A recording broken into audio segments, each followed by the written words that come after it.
durch des Himmels prächtigen Land laufen Brüder eure, und laufen Brüder eure, Mann freudig, wie ein Held zum Siegen, wie ein Held zum Siegen, laufen Brüder eure,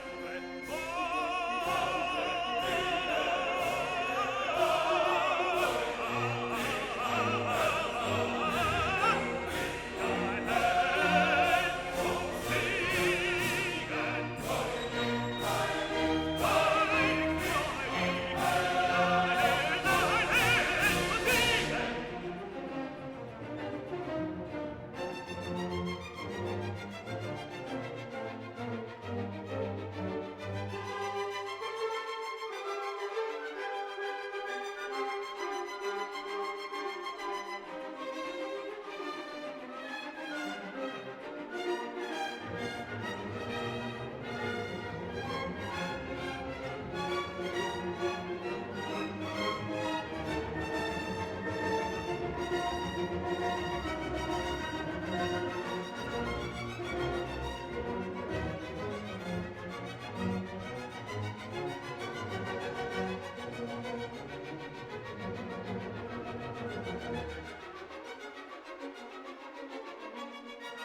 Kennedy, do solemnly swear I, John Fitzgerald Kennedy, do solemnly swear that you will faithfully execute the office of President of the United States that I will faithfully execute the office of President of the United States and will, to the best of your ability, and will, to the best of my ability, preserve, protect, and defend the Constitution of the United States. preserve, protect, and defend the Constitution of the United States. So help you God.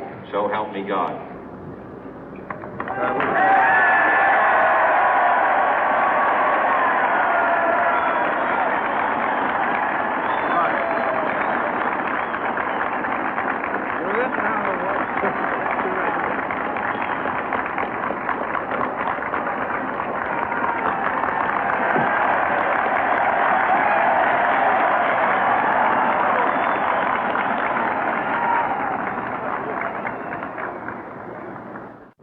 Vice President Johnson, Mr. Speaker, Mr. Chief Justice, President Eisenhower, Vice President Nixon, President Truman, Reverend clergy, fellow citizens.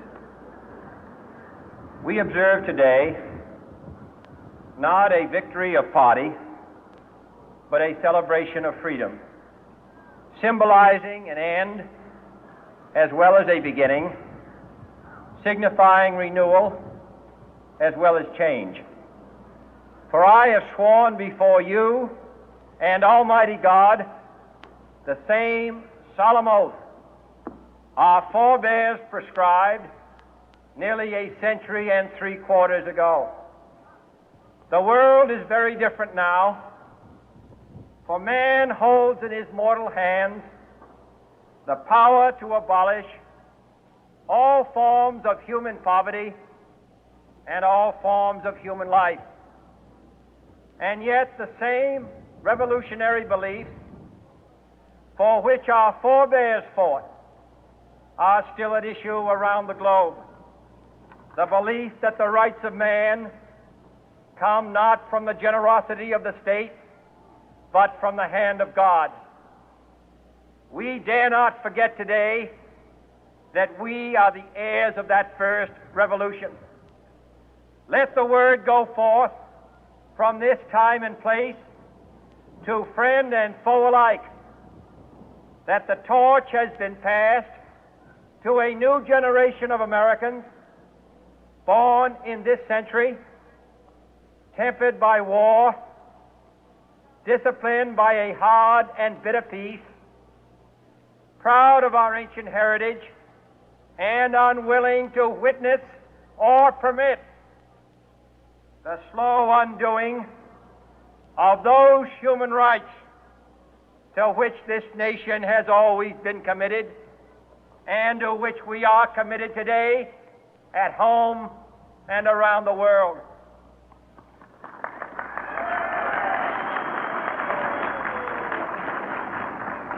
Let every nation know, whether it wishes us well or ill, that we shall pay any price, bear any burden, meet any hardship, support any friend, oppose any foe to assure the survival and the success of liberty.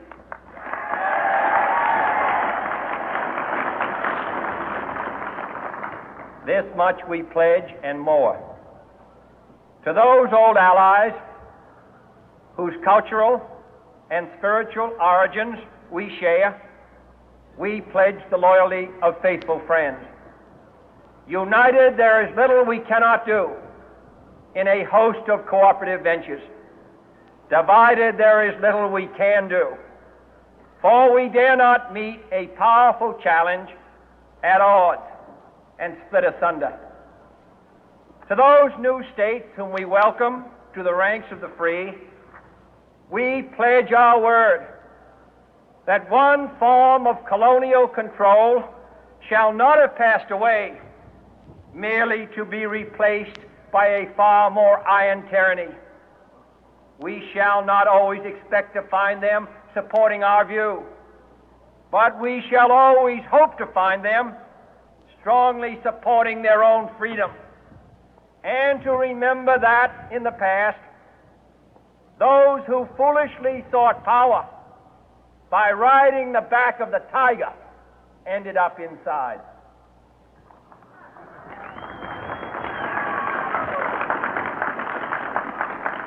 To those people in the huts and villages of half the globe struggling to break the bonds of mass misery, we pledge our best efforts to help them help themselves for whatever period is required, not because the communists may be doing it, not because we seek their votes, but because it is right. If a free society cannot help the many who are poor, it cannot save the few who are rich.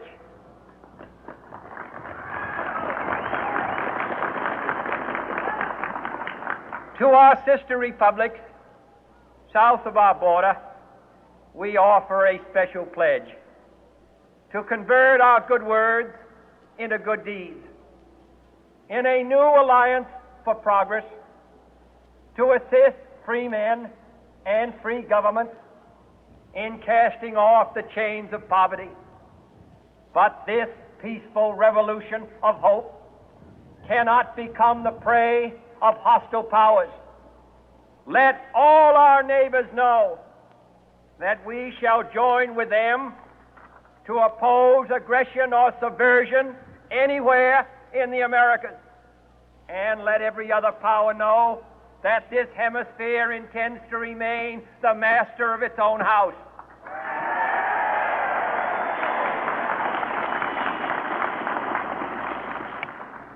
To that World Assembly of Sovereign States, the United Nations, our last best hope, in an age where the instruments of war have far outpaced the instruments of peace, we renew our pledge of support to prevent it from becoming merely a forum for invective, to strengthen its shield of the new and the weak, and to enlarge the area in which its writ may run. Finally, to those nations who would make themselves our adversary, we offer not a pledge, but a request that both sides begin anew the quest for peace. Before the dark powers of destruction, unleashed by science, engulf all humanity in planned or accidental self-destruction, we dare not tempt them with weakness, for only when our arms are sufficient beyond doubt can we be certain beyond doubt that they will never be employed. But neither can two great and powerful groups of nations take comfort from our present course, both sides overburdened by the cost of modern weapons, both rightly alarmed by the steady spread of the deadly atom, yet both racing to alter that uncertain balance of terror that stays the hand of mankind's final war. So let us begin anew, remembering on both sides that civility is not a sign of weakness, and sincerity is always subject to proof. Let us never negotiate out of fear, but let us never fear to negotiate.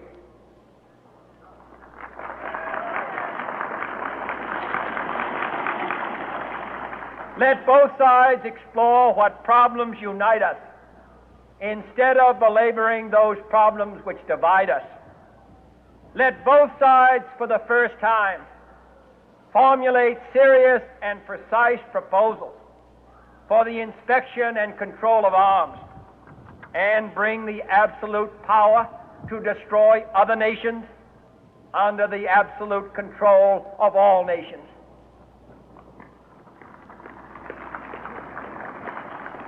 Let both sides seek to invoke the wonders of science instead of its terrors. Together, let us explore the stars, conquer the deserts, eradicate disease, tap the ocean depth, and encourage the arts and commerce.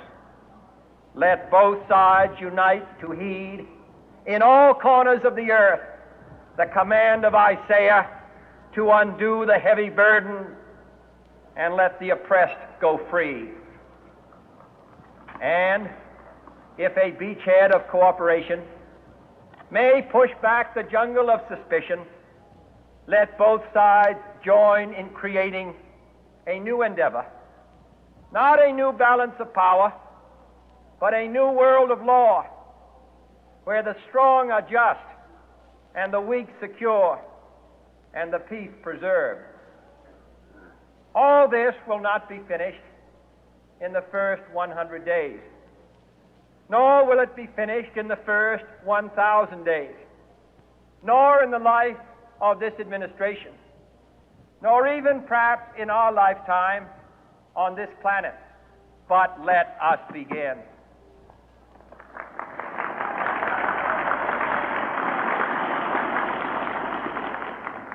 In your hands, my fellow citizens, more than mine, will rest the final success or failure of our course. Since this country was founded, each generation of Americans has been summoned to give testimony to its national loyalty. The graves of young Americans who answered the call to service surround the globe. Now the trumpet summons us again, not as a call to bear arms, though arms we need, not as a call to battle, though in battle we are, but a call to bear the burden of a long twilight struggle, year in and year out, rejoicing in hope, patient in tribulation, a struggle against the common enemies of man, tyranny, poverty, disease, and war itself. Can we forge against these enemies a grand and global alliance, north and south, east and west, that can assure a more fruitful life for all mankind? Will you join in that historic effort?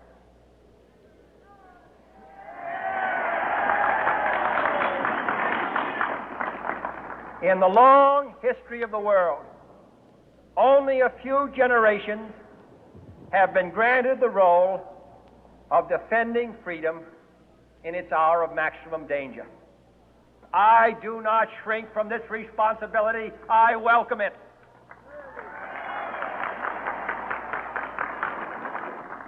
I do not believe that any of us would exchange places with any other people or any other generation.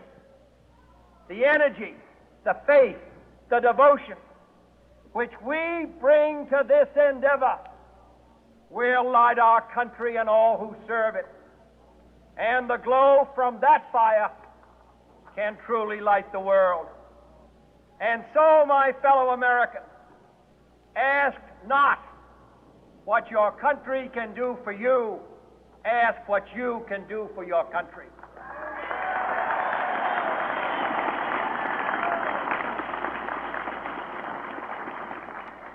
My fellow citizens of the world, ask not what America will do for you, but what together we can do for the freedom of man.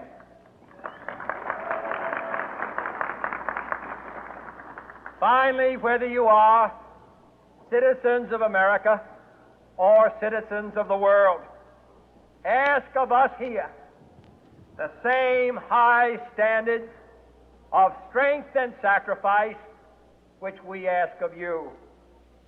With a good conscience, our only sure reward, with history the final judge of our deeds, let us go forth to lead the land we love, asking His blessing and His help, but knowing that here on earth, God's work must truly be our own.